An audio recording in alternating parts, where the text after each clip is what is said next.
She asked, hijab, isn't that oppression? No, it's not oppression, it's covering. The women covering their heads or covering their bodies is not an oppression. Their husband didn't tell them to do that. Their fathers didn't tell them to do that. Their sons didn't tell them to do that. The imam didn't say to do that. God said, for the Muslim ladies, draw your clothing across your bosoms and do not allow your natural ornaments to be shown except to those within your family circle. What are the natural ornaments of women, in case you don't know what they are? Their breasts, their shapes that happen to be different than that of men, their hair, those adornments should be covered. Now, just in case Christian people don't remember,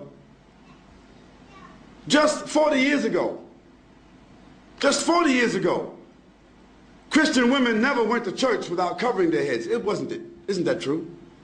Ask your grandmothers. And just 50 or 60 years ago, 20 years before that, a Christian woman would never come outside with a short skirt, even.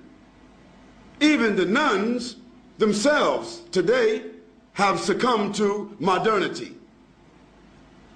Because the nuns who committed themselves to the church and a religious life, how did they dress? They're not Muslims. They covered themselves. They covered themselves with an outer garment, and nothing on them was seen except the face and the hands.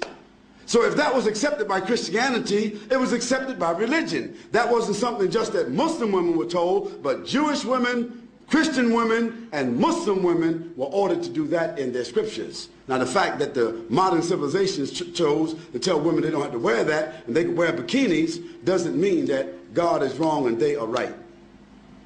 Now for the Muslim lady, the wearing of the hijab is a protection for her. It's a distinction for her. Yes, it is a uniform so that she will be known to be a Muslim. She would not be molested. She would not be insulted. And no need for a man to stare at her and look at her because there is nothing appearing of her that would cause any unnatural attraction.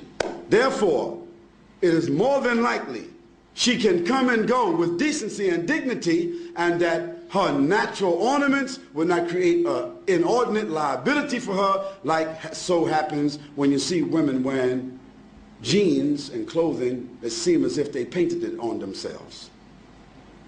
Now all you have to do is look at these two women and you can see the problems that exist. Now of course, it doesn't mean that every woman that doesn't cover herself completely, it doesn't mean that she's immoral, it doesn't mean that.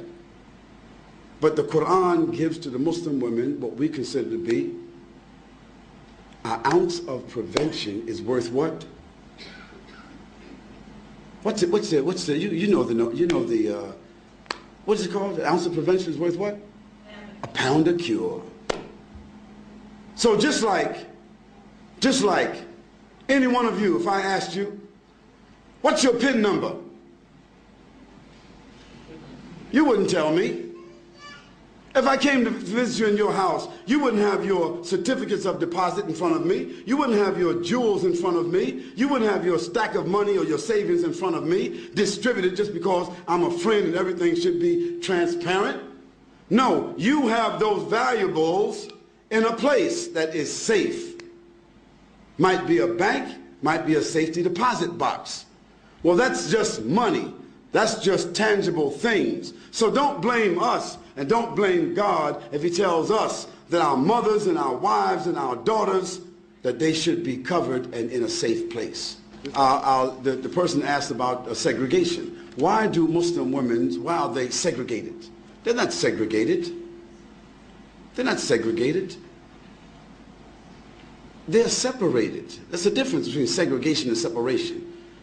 For instance, outside here, you have toilets that say male, female, don't you? Don't you? Why?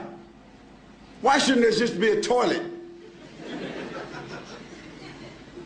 Because there are sensitivities that we as moral, decent, dignified, educated people accept, that there are sensitivities and privacy that the female would like to have as opposed to just walking into an open toilet. Now maybe in Amsterdam or some other places in Europe where they just have open toilets, it's different.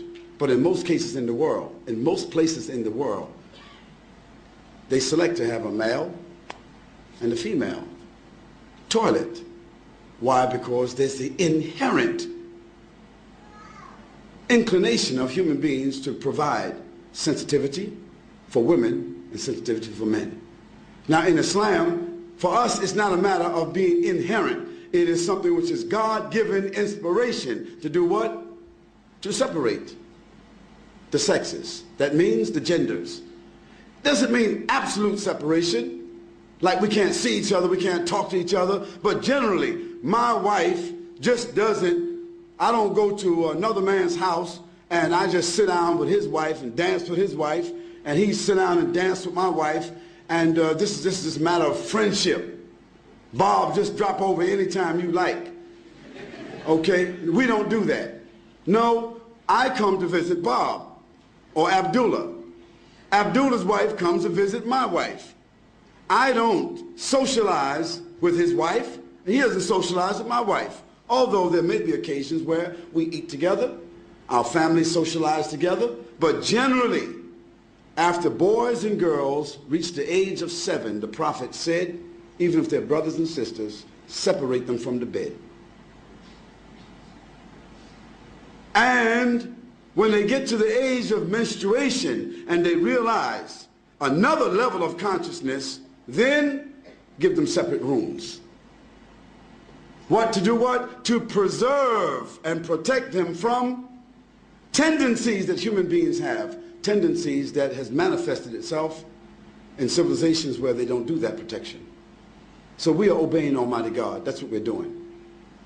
And sometimes we just have to believe what God orders us to do and benefit from the medicine. Sometimes when we don't follow what God tells us to do, then we see later on the reasons why. So we don't apologize for that. We say that it brings us dignity, it brings us distinction.